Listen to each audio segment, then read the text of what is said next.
Welcome to El Regnum channel. If you are new to this channel, please do not hesitate to click subscribe and hit the notification bell for you to be more updated of the coming videos.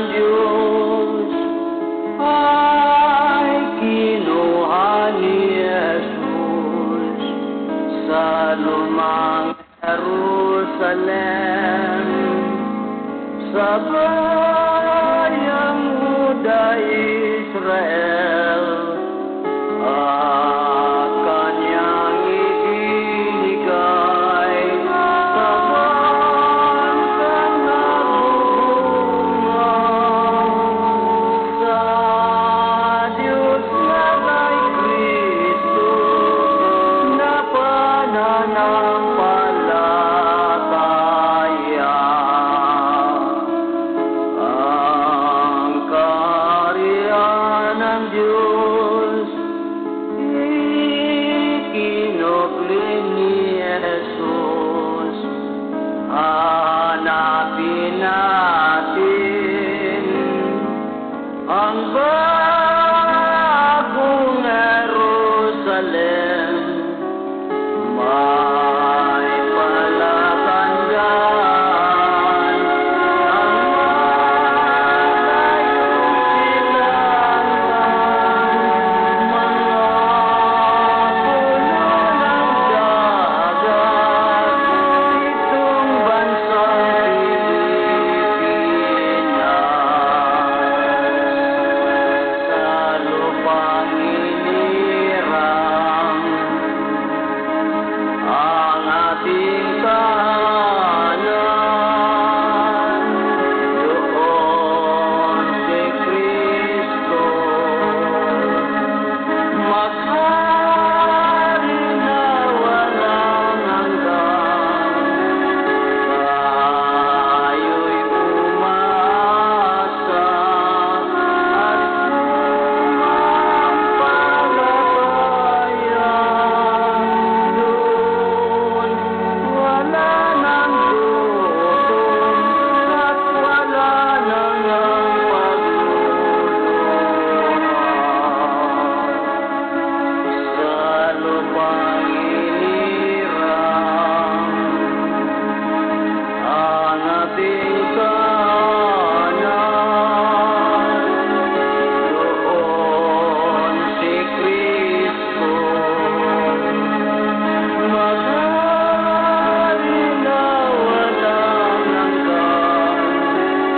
Tayo'y umaasa at sumampalataya. Doon wala nang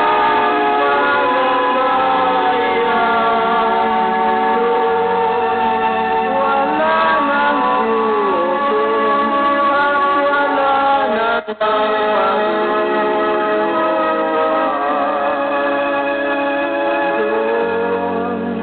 Doon wala nang gutom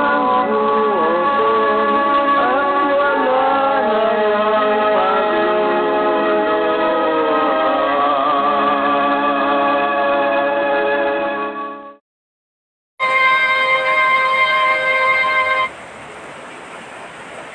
Mga kapatid, ganap na ang 2,000 taon na sukat ng panahon sa pagbabalik ni Kristo sa sanglibutan.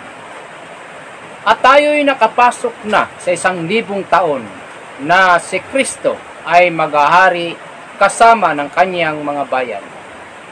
Para masubaybayan natin ang buong katotohanan, na buo ang programa ng The Kingdom of God sa palatuntunang consummatum est, nang ibig sabihin ay tapos na ang lahat. Sabihin ko sa inyo na consummatum est, sapagkat natapos na ang mga gawain ng Diyos sa pagkatapos ng 2,000 taon ni Kristo, na ito rin ay pagkatapos ng 6,000 taon mula nang nagkasala si Adan. Sa ika-6,000 taon ay natapos ng Diyos ang kanyang gawang ginawa, at sa ika-7,000 taon siya ay nagpahinga. Gayon din sa pangalawang sanglinggo ay natapos na ang ika-6,000 taon, at tayo'y narito na sa ika-7,000 taon ng kapahingahan ng Diyos. Dahil dito, kinakailangan sa mga tao ang pag-ahanda para mabago ang sarili, nang sa gayoy hindi na may balik ang nangyari ni Adan, na habang nagpahinga ang Diyos, si Adan ay nagkasala noong unang panahon. Gayon ay naitatag na ang kaharian o the kingdom of God, na handang papasukan ng mga taong nakasumpong ng katuwiran ng Diyos. Isang mapagpalang hapon po sa ating lahat, Luzon, Visayas, Mindanao. Nandito na naman tayo sa ating palatuntunan o programang Ang Kaharian ng Diyos, ang pagyabos sa panaksan sa kahanginan,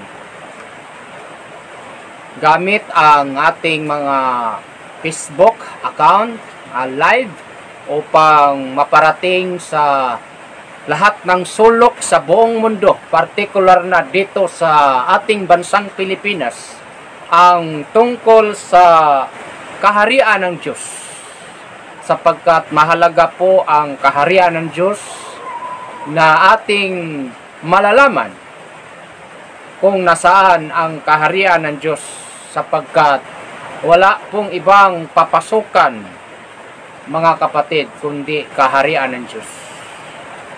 Bago po ang lahat, ako po ay humingi ng isang mapagpalang hapon po sa ating founding chairman sa The Kingdom of God, mahal na Hari Philemon Ondok Riambonanza, na siya po ay nandito sa New Jerusalem, Talisay, Dapitan City, kung saan man nagkausap ang isa't dalawa tatlo ay nasa sa gitna, sapagkat siya ay espiritu na.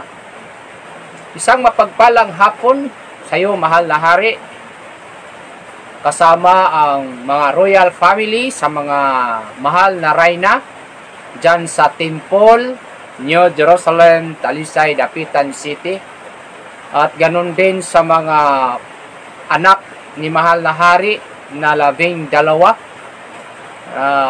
Sa ngayon ay sila po ay 12 pinagsasaligan sa kaharian ng Diyos sa bawat region sa buong Pilipinas, from Region 1 hanggang Region 12, sapagkat po ay 12 po silang anak ni mahal na Hari, na yun po ay kumakatawang Jacob. So sila po ngayon ang nandyan sa bawat pintuan o pinagsasaligan ng bawat rehiyon sa buong Pilipinas sa kaharian ng Diyos. Kakibat po ang 12 apostoles ni mahal na Hari, ang 12 board of directors sa The Kingdom of God, at the same time apostoles ni mahal na Hari na pinagsasaligan din sa bawat region sa buong Pilipinas, from Region 1 hanggang Region 12. Sa Region 1, kasama natin si Haring Lito Inicuela, assigned leader sa Region 1. Sa Region 2, Nandyan naman si Hari, siya po ang General, no, Secretary ng Kingdom of God. At the same time, General Secretary ng The Royal Alpha Omega Ring Trading Corporation and Philippine Deuterium Development Management Corporation. Walang iba si Haring Edgar Palor Ligutong. At sa Region 3, nandyan po si Heraclio Lagulos, assigned leader ni Malahari, Apostolis ni Malahari. Sa Region 4, assigned leader natin si Hari Saturnino Proceso Kilap-Kilap. Nandyan po siya nakabase sa St. Anthony Village sa Lituan 3 Dasmariñas, Cavite. Assigned leader sa Region 4. Sa Region 5, mga kapatid, assigned leader natin ay si Haring Wilbert Bermog. Yan po ang assigned leader ng Region 5. And Region 6, ang assigned leader natin, Board of Directors sa Kingdom of God. At the same time, Apostolis ni Malahari, si Haring Florentino Campilan. Yan po. Diyan po siya nakabis sa Samarliti. Ayan po.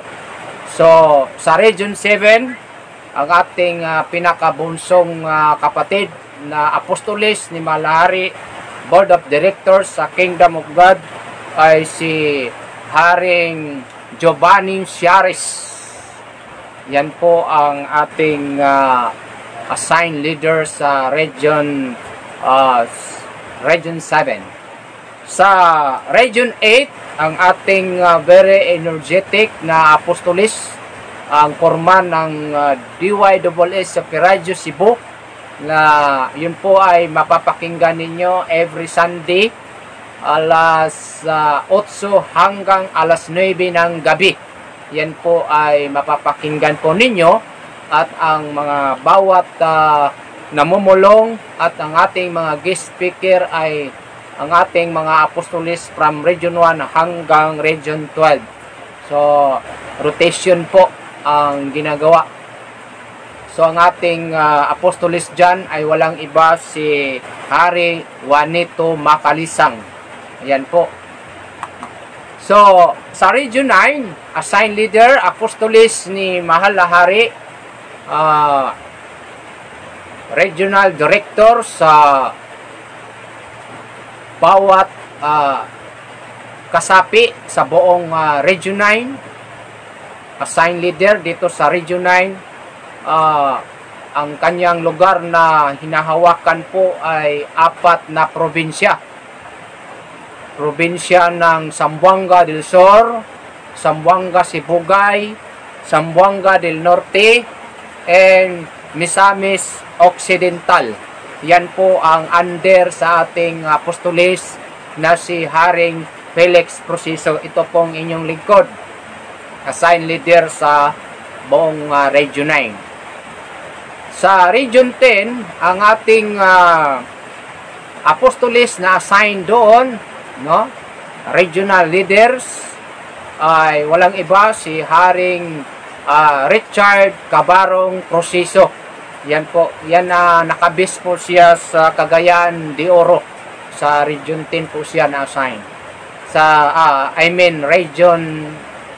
Region 10. So, Region 11, ang ating assigned leader, Apostolis ni Malahari, isa din sa Board of Directors sa The Kingdom of God, ay si Haring Jerome Jesus Ligutom. Nasa Davao po siya nakabase ngayon. Ang ating Apostolis assigned leader ni Mahal na Hari. Sa Region 12 naman, ang ating Apostolis assigned leader, no, si Haring Ben or Venancio Proceso Kilap-Kilap. Na-assign po siya sa Region 12, no, sa Davao. Davao pa rin.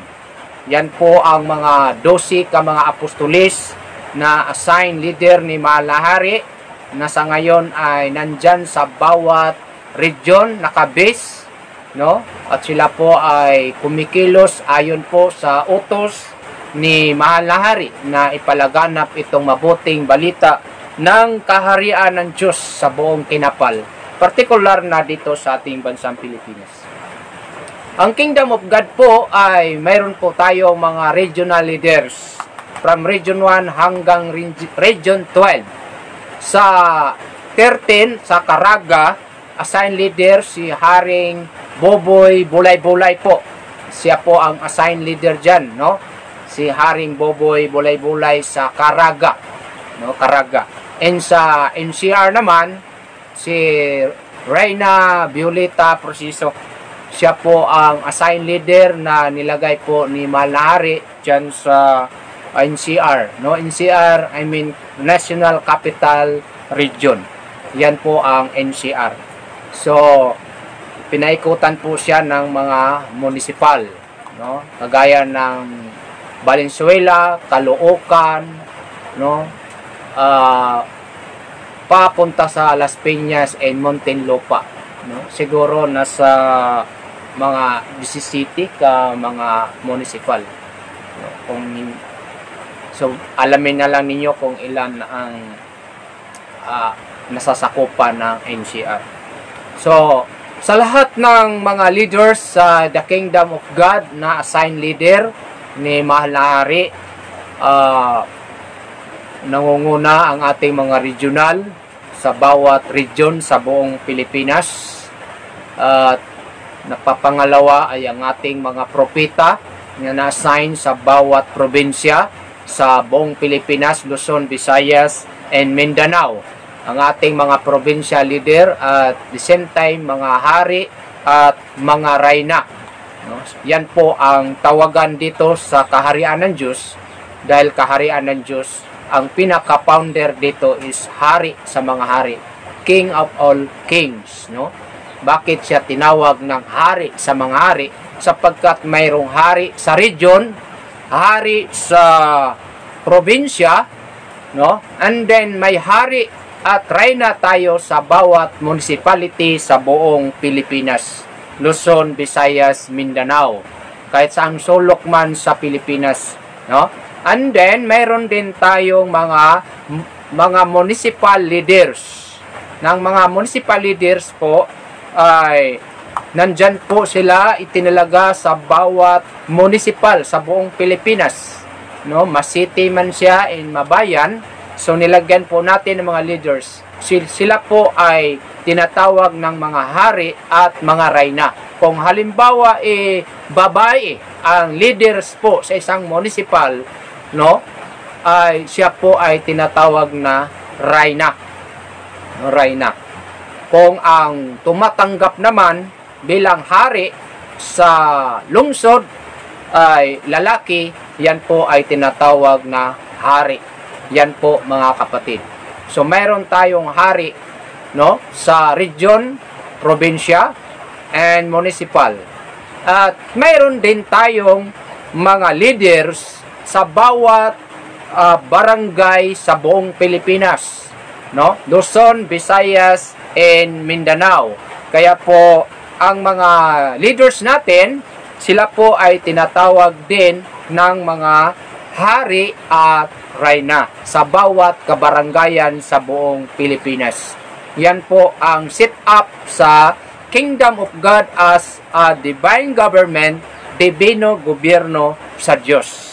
Yan po, ang tagal-tagal na po nating inaantay po yan. Yung kaharian ng Diyos. Baga po sa dasal natin, Ama namin na kasalangit, no? Ang dinadasal natin na napasaatin nawa yung kaharian ng Diyos. No?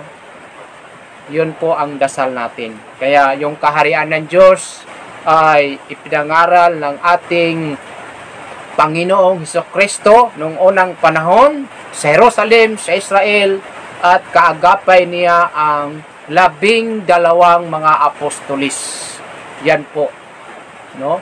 Noong pinako ang ating Panginoong Hesukristo at pinatay sa mga taong hindi naniniwala doon sa Jerusalem, sa Israel, ay talagang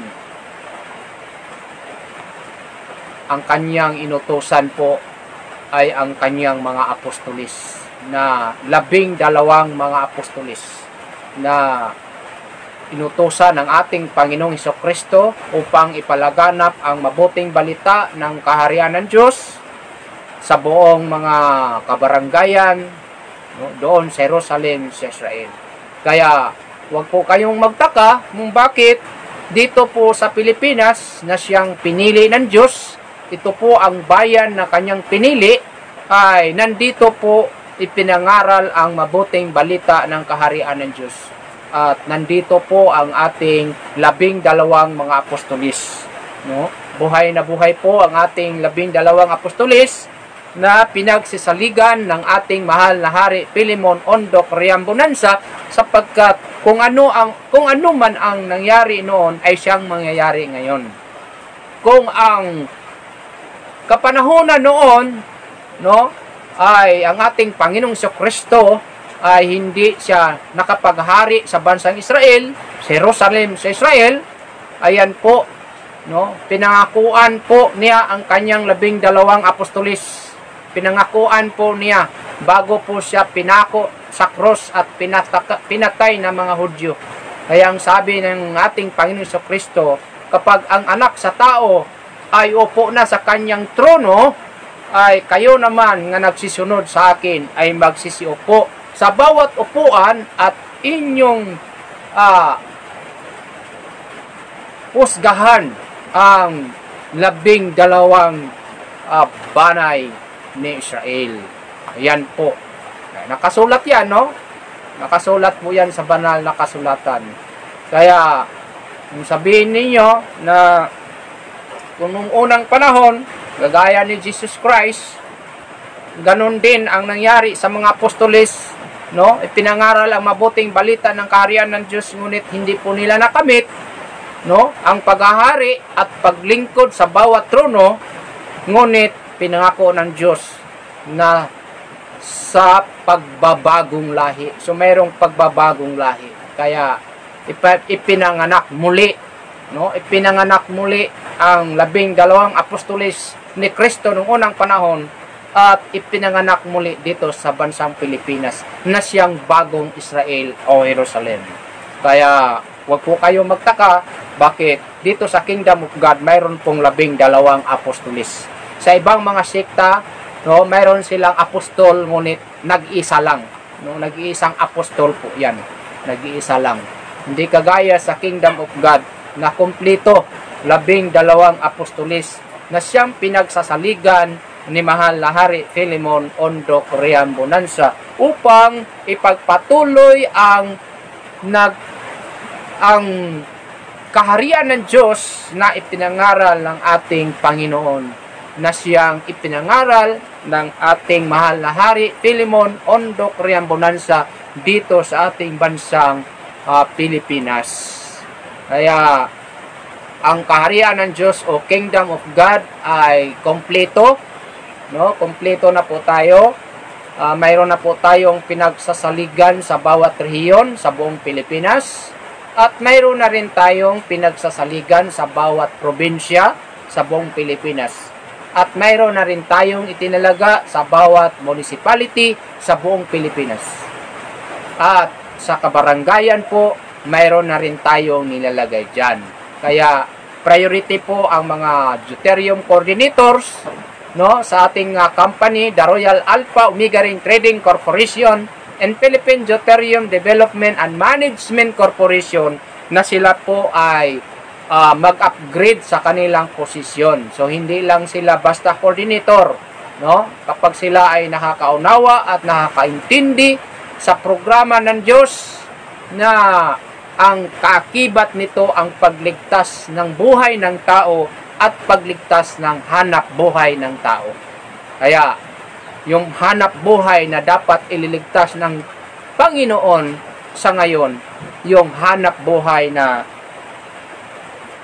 talagang hirap na ang mga Pilipino. Kaya sa pamamagitan ng programa ng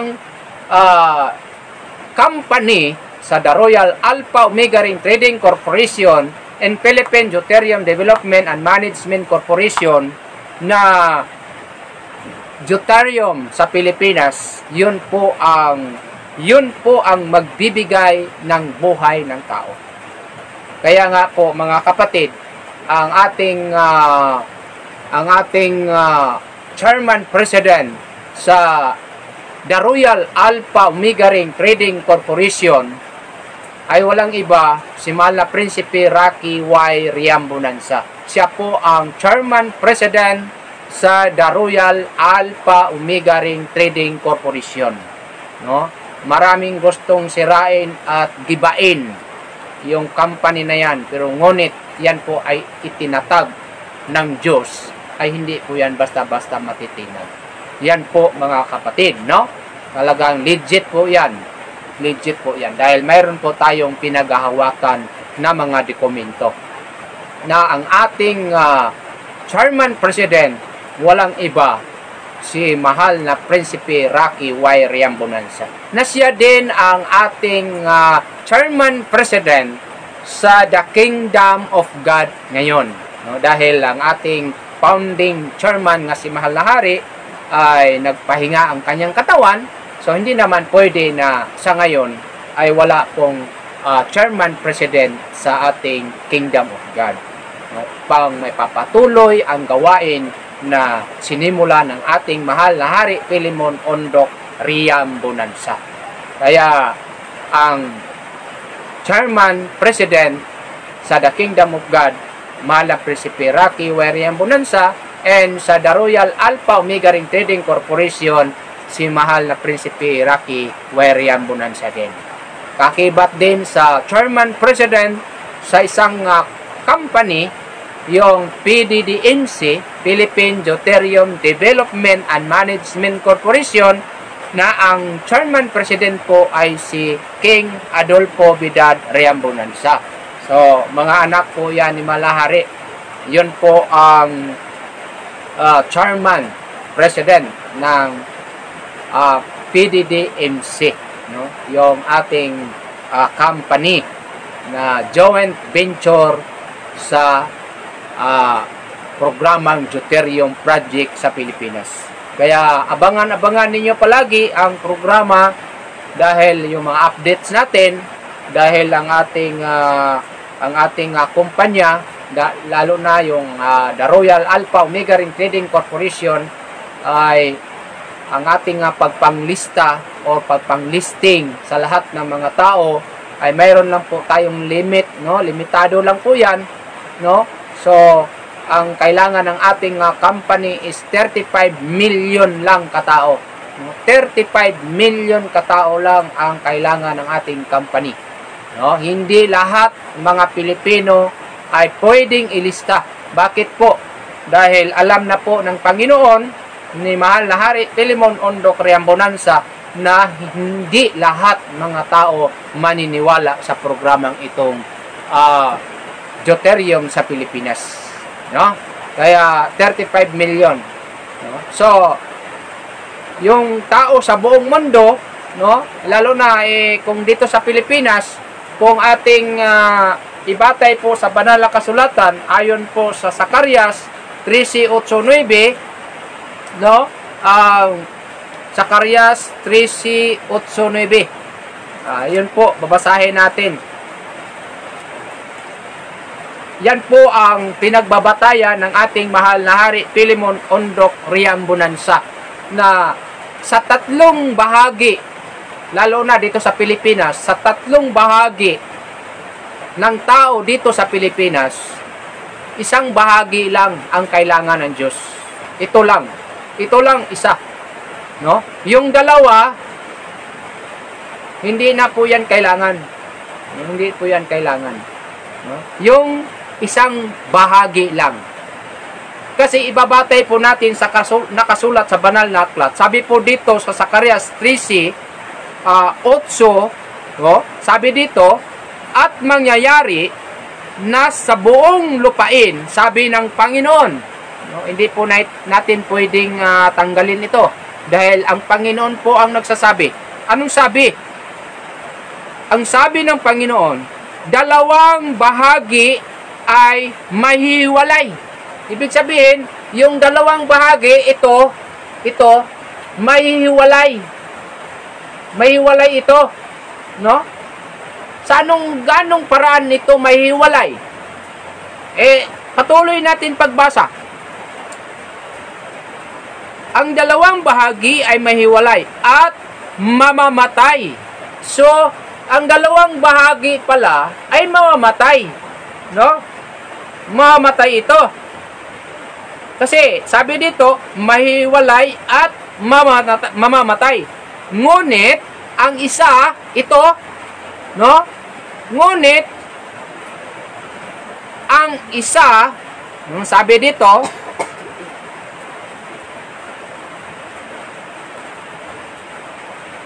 ang dalawang bahagi ay mahiwalay at mamatay. Ngunit, ang ikatlo, no? Ito ikatlo, no? Na yan ang isang bahagi. Ngunit, ang ikatlo ay maiiwan. No? Maiiwan. So, ito lang. No? Yung isang bahagi ay maiiwan. Ngunit, ang dalawa ay, anong nakasulat? Mahiwalay. No? Hindi mo pwedeng isama sa 35 million. Yung dalawang bahagi ay mahiwalay at mamamatay. Ngunit, ang ikatlo ay maiiwan. So, maliwanag po, mga ka-viewers, mga kapatid, na baga, yung isang bahagi ay maiiwan. No? Ngunit, ang dalawang bahagi ay mahiwalay at mamamatay. No? Kaya, tandaan po natin, no? Kailangan mag-research tayo palagi, no? Maghimay-himay tayo palagi. Kasi sabi ng Diyos, hindi po pinili ng Diyos yung dalawang bahagi. No? Hindi po pinili ng Diyos yung dalawang bahagi, kundi yung isang bahagi lang. Kaya sa tatlo, kung hatiin mo yan, no? Yung isang bahagi, 35 million. Yung dalawa, 70 million. No? 70 million. Kaya saan kayo? Saan kayo, mga ka-viewers? Sa isang bahagi na 35 million o sa dalawang bahagi na 70 million? Kayo po ang magpasya dyan. No? Kayo po ang magpasya dahil pareho tayong may utok. May utak. Ngayon, kung ipagpatuloy po natin dito sa Zacarias 13:9, ang sabi dito, at aking dadalhin ang ikatlong bahagi sa apoy. So, anong gagawin ng Diyos doon sa isang bahagi? No? Anong gagawin ng Diyos? Anong gagawin ng Diyos sa isang bahagi? Na yan ang ikatlong bahagi. No? Kasi yung dalawa ay mahiwalay at mamamatay. Yung ikatlo, na yan ang isang bahagi. At aking dadalhin ang ikatlong bahagi sa apoy. At sila'y dadalhin ko na parang pilak na dalisay. At sila'y susubukin ko na parang pagsubok sa ginto. Sila'y magsisitawag sa aking pangalan at akin silang didinggin. Aking sasabihin, sila'y bayan ko at kanilang sasabihin, ang Panginoon ay aking Diyos. Saan ngayon? Saan ngayon kakampi ang Diyos? Sa isang bahagi o sa dalawang bahagi? Sa 35 million na sasalain ng apoy, gaya ng ginto, marami mga trials sa buhay na ibibigay ng Diyos, mga pagsubok na ibibigay ng Diyos para makikita natin kung gaano sila panampalataya sa Diyos or pananalig sa Diyos. Kaya sabi dito, no, sasalain sila gaya ng ginto, pilak, no? Ngunit sila'y magsisitawag sa aking pangalan. Ngunit didinggin ko sila. So, didinggin ng Diyos yung mga tao na nagsisitawag sa kanyang pangalan. Paano? Paano yung dalawang bahagi? Ay nagsisitawag din yan ng Panginoon, di ba? Nagsisitawag din ng Panginoon. Ngunit sabi ng Diyos, hindi lahat tumatawag sa akin, Panginoon, Panginoon, ay makakapasok sa kaharian ng langit. So, yung dalawang bahagi, no, ay talagang tumatawag ng Panginoon. No? Panginoon din ang kanilang tawag. Yan ang Panginoon na laging sinasandalan nila. Yan ang Panginoon na laging tulay sa pagtawag nila. Ngunit, dalawang bahagi sila nabilong. Dahil dalawang bahagi sila nabilong, no? Sa dalawang bahagi sila nabilong, kung sila'y tatawag ng Panginoon, sila ba'y didinggin ng Diyos? Hindi po sila didinggin ng Diyos. Hindi. Kasi, ang sabi ng Diyos, marami ang magsisitawag sa aking pangalan. Panginoon, Panginoon. Ngunit hindi sila makakapasok sa kaharian ng langit. Bakit? Bakit hindi makakapasok sa kaharian ng langit? So, kailangan pag-aralan po natin po yan. No? Bakit? Dahil hindi nga sila ang kabahagi sa isang bahagi. Na ang isang bahagi na required ng ating company is 35 million lang katao. 35 million katao. Kaya kung sino man anya ang kasali sa 35 million as deuterium beneficiary, ngunit sabi ng Diyos, sila ay sasalain pa gaya ng apoy, pilak at ginto, no? Sasalain, no? Susubukin sila ng Panginoon. Kasi marami din na mga taong nalista dyan sa 35 million as deuterium beneficiary na baga ang hangad nila ay kwarta lang, pira lang. No? Marami. Kaya sasalain sila. No? Susubukin sila ng Panginoon.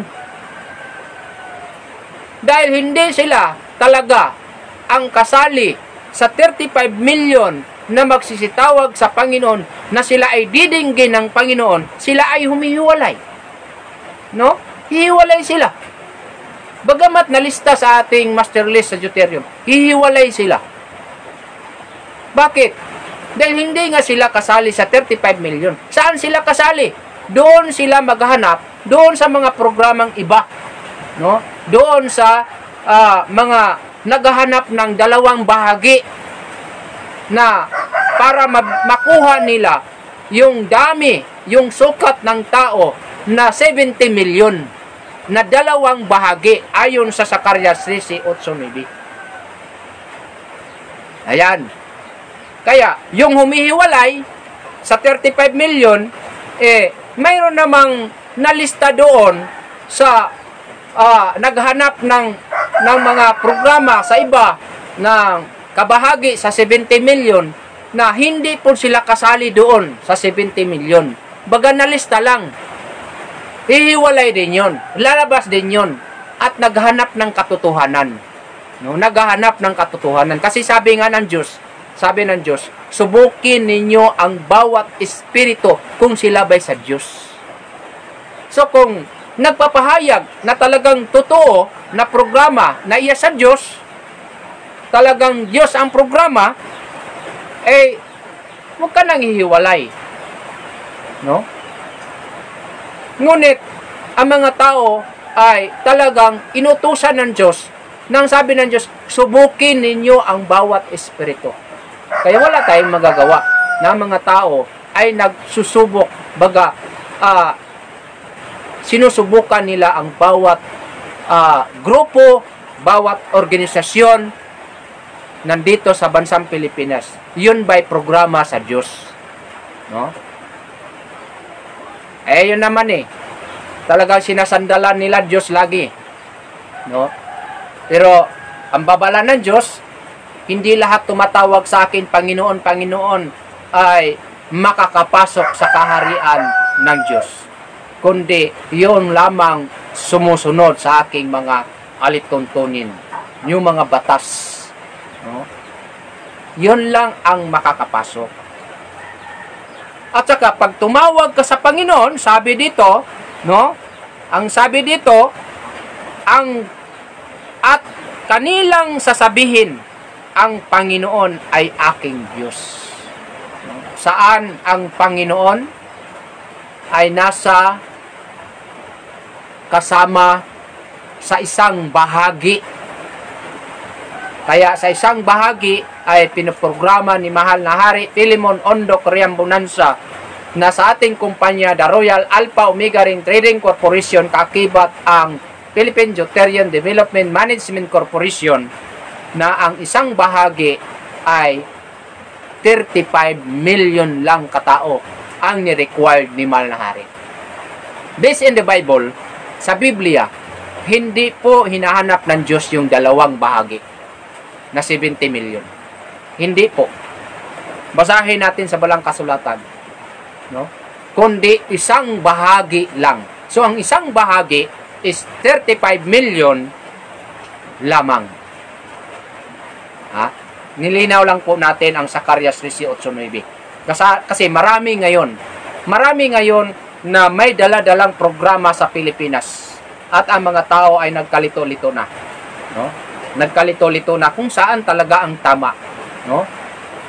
Kaya nga, sabi ng Diyos, subukin ninyo ang bawat espiritu kung sila ba'y sa Diyos. No? Kung talagang sa Diyos ka, ay wag kang manatili sa isang samahan na hindi mo alam. No? Hindi mo alam at lalong hindi ka nakaintindi kung anong programa. No? Hindi yung programa. Kaya, sabi ni Mahal na Hari, ay nandito lang sa Pilipinas. No? Hanapin ninyo ang tunay na mga anak ng Diyos. Na ang mga anak ng Diyos ay talagang nakakaintindi at nakakaunawa sa salita ng Diyos. Sa kaharian ng Diyos. Sapagkat kung hindi ka nakakaintindi at nakakaunawa sa programa ng Panginoon, lalo na sa kaharian ng Diyos, ay talagang kusa kang hihiwalay. Kusa kang lalabas sa kaharian ng Diyos. Hindi rin natin masisi yun. Hindi rin natin masisi. Bakit?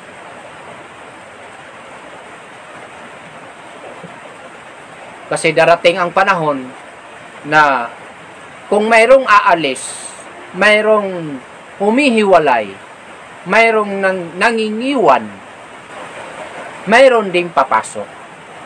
At yung papasok na yan, sure na sila ay tinawag ng Diyos. Tinawag ng Diyos. Kasi sabi sa Matthew 25, no? Matthew 25,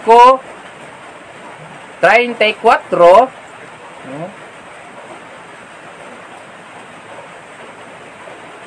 Ating babasahin.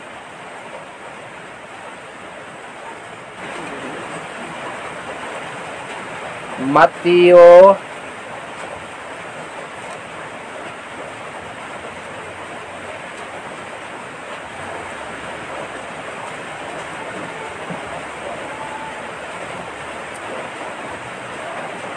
25 ba yun? Ito.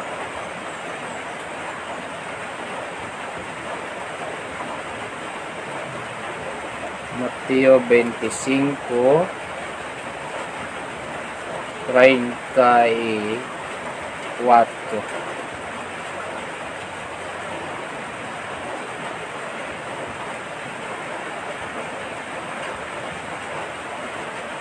Sabi dito, magsiparito kayo, mga pinagpala ng aking Ama, manahin ninyo ang kaharian nga nakahanda sa inyo buhat ng itatag ang sanglibutan. Nabiro mo? Yun ay mga tinawag ng Diyos. Nang sabi ng Diyos, magsiparito kayo mga pinagpala ng aking Ama. Kaya, ang sabi ng Panginoong Diyos, manahin ninyo ang kaharian nga nakahanda sa inyo buhat ng itatag ang sanglibutan. So, walang ibang ipagmamana, mga kapatid. Wala. Kaharian ng Diyos lang ipagmamana. No? Manahin ninyo ang kaharian. So, kung mayroong alis, mayroong lalabas, ay baka hindi tayo magdamdam. Bakit? Marami ang magsisindating kung ating babasahin sa nakasulat sa banal na aklat, no? Ayon po sa Mateo 8, no? Sabi dito sa Mateo 8:11, sabi dito, at sinabi ko sa inyo na marami ang magsisipang galing sa silangan at sa kanluran at magsisiupong kasama ni Abraham at ni Isaac at ni Jacob sa kaharian ng langit. Marami ang magsisindating, no? Marami. Saan galing? Galing sa silangan at galing pa sa kanluran, no? Magsisiupong kasama ni Abraham, ni Isaac, ni Jacob diyan sa kaharian ng langit. Sa 12, datapwat ang mga anak ng kaharian. Yung mga anak ng kaharian, no? Ang iba naman, pag binasa nila, minamali nila. Dahil ito daw ang kaharian ng Diyos, Kingdom of God. Darating ang araw, yung mga members o nandyan sa loob ng kaharian ng Diyos ay aalisin.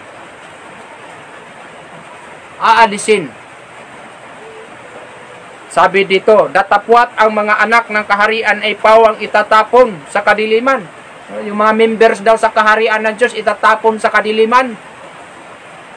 Doon na nga sila magtatangis at magagalit sa kanilang mga ngipin.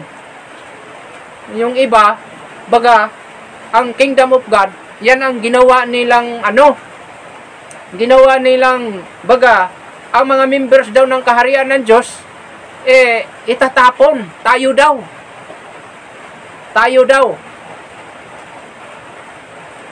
Teknik lang din nila yan para ang mga tao na hindi makakaunawa, instead na ayon sa buhat Gawa 14:22, lahat ng tao ay magsipasok sa kaharian ng Diyos, teknik nila yon na ang mga members daw sa kaharian ng Diyos ay itatapon. Ngayon, kung ikaw member ka sa kaharian ng Diyos, matakot ka, lalabas ka sa kaharian dahil doon ka nalilipat sa kanila. Doon ka papasok sa sikta nila. Kaya natutuwa sila. Hindi yun ang ibig sabihin, mga ka-viewers, mga kapatid. Kung naniniwala tayo sa sinabi ng ating Panginoong Jesucristo, ni Mahal na Hari Pilimon Ondok Reyam Bonanza, ng kaharian ng Diyos mula sa Jerusalem sa Israel, na ipinangaral ng ating Panginoong Jesucristo, buhat ng pasimula ng ating Panginoong Jesucristo doon sa Jerusalem sa Israel, kasama ang kanyang 12 apostoles.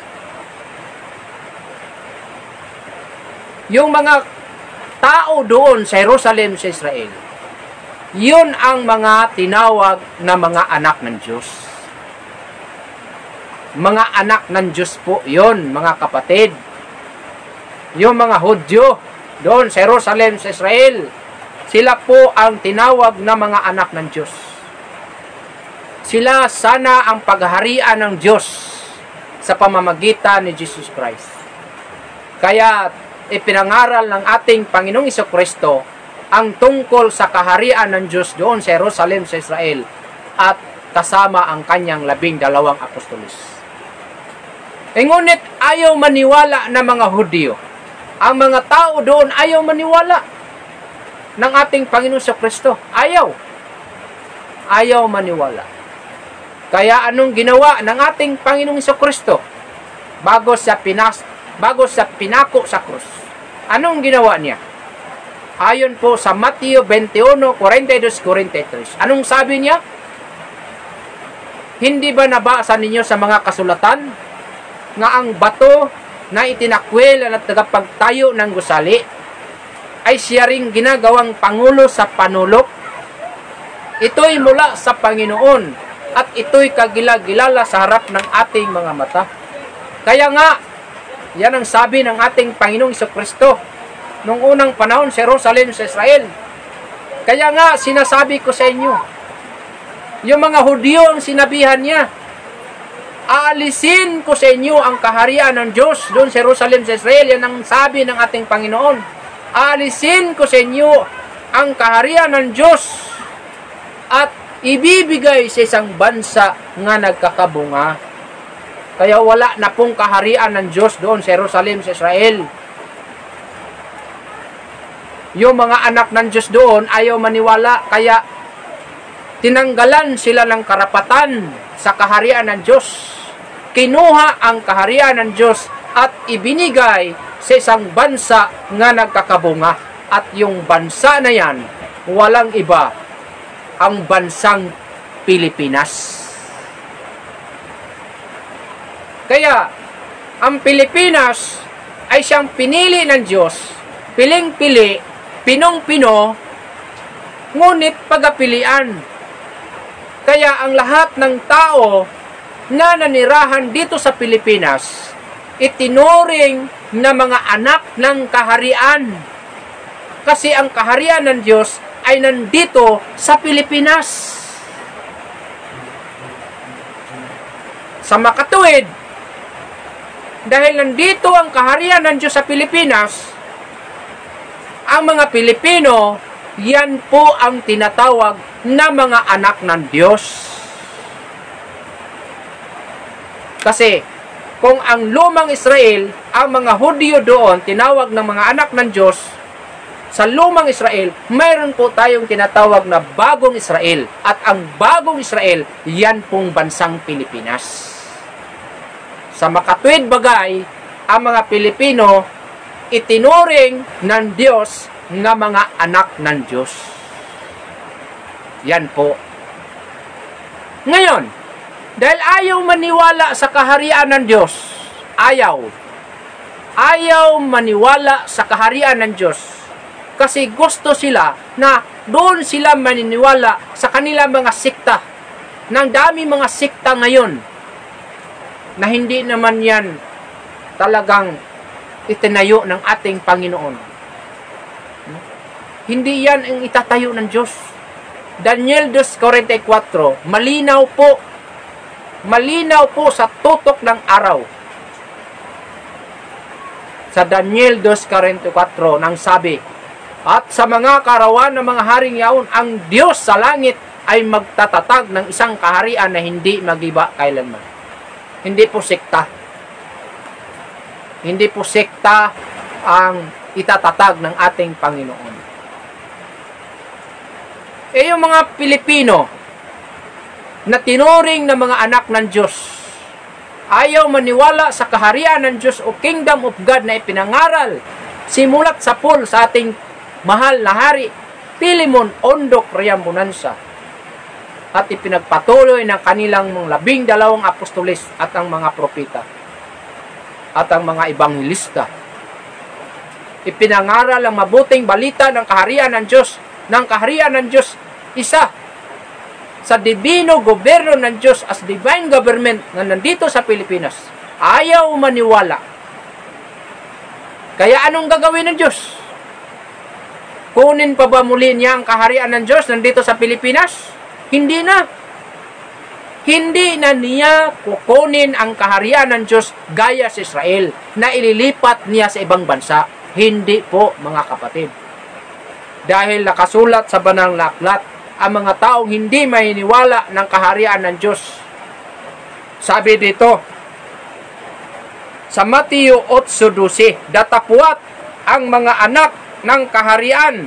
Yung mga Pilipino, nandito sa Pilipinas. Mga anak na yan ng kaharian ng Diyos. Anong sabi? Datapwat ang mga anak ng kaharian ay pawang itatapon sa kadiliman. Saan sila itatapon? Sa kadiliman. Itatapon sila sa kadiliman. Sa kadiliman sa labas. Diyan na nga ang pagtangis at pangangalit ng mga ngipin.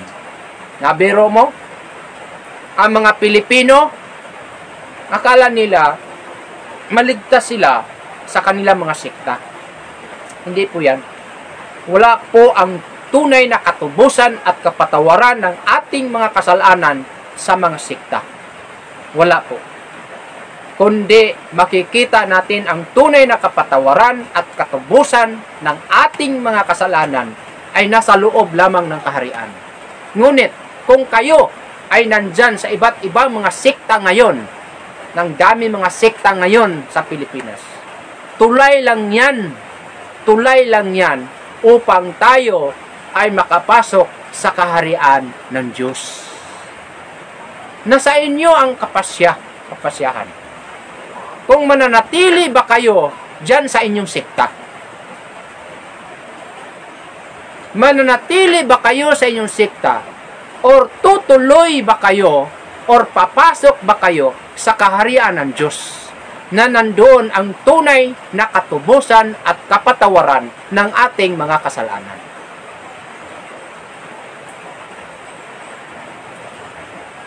Yan po ay katotohanan. Dahil ang katotohanan siyang nagpapalaya ng tao. Nabiro mo? Datapwat ang mga anak ng kaharian ay pawang itatapon sa kadiliman, sa labas. Diyan na nga ang pagtatangis at pagmangalit ng mga ngipin. Nabiro mo? Saan sila tatapon? Sa kadiliman. Ano ba yung kadiliman? Yan po ang kamatayan. Ayon po sa Zacarias 13:8 nang sabi, at mangyayari na sa buong lupain, sabi ng Panginoon, dalawang bahagi ay mahiwalay at mamamatay. Ibig sabihin, pag itatapon ka sa labas, na yan ang kadiliman, ang sabi dito ay mamamatay ang tao. May buhay bang tao kung siya mamamatay? Hindi. Kaya, yan po ang nakasulat sa banal na aklat na hindi po natin pwedeng tanggalin at alisin dahil yun po ay nakasulat. Nakasulat na yan. Nakasulat.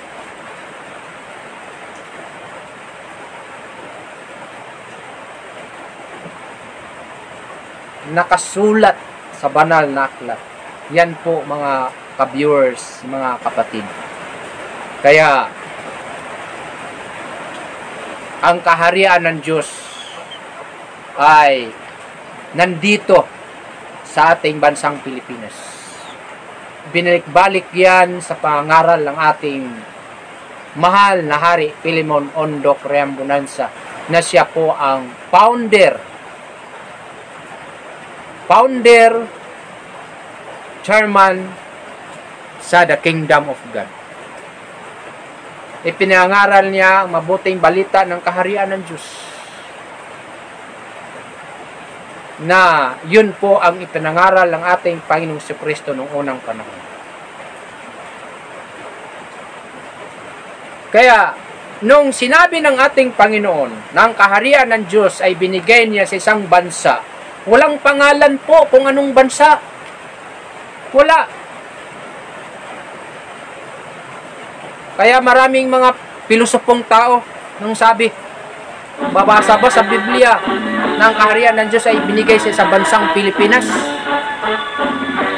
Huwag kang magdagdag.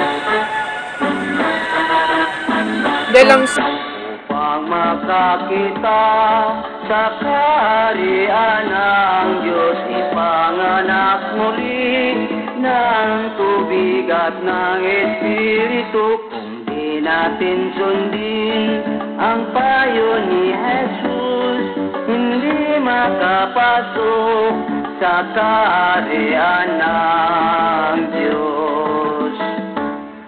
Ang katotohanan, kalayaan ng tao, ito'y nagbibigay ng sagana at habang buhay. Magsisamba tayo sa Diyos Espiritu. Ang kaharian niya ay mamanahin natin.